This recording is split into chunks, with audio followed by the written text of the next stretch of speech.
Da bi razumeli, zakaj ognjeniki na površju Zemlje bruhajo, se moramo spustiti globoko v njeno središče. Tam je zelo vroče. Znanstveniki ocenjujejo, da je temperatura okoli 6000 stopinj Celzija. Kamnine se zato stalijo v magmo, žarečo tekočo snov. Ta je lažja od kamnin okoli sebe, zato počasi prodira proti površju.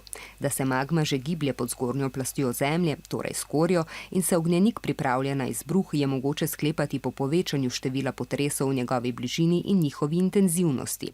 Poleg tega imajo ti potresi določene značilnosti.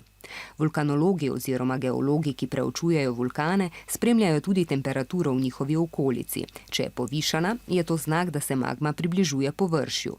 Strokovnjaki z merilnimi napravami na Zemlji ali na radarskih posnetkih iz vesolja spremljajo tudi dogajanje na tleh.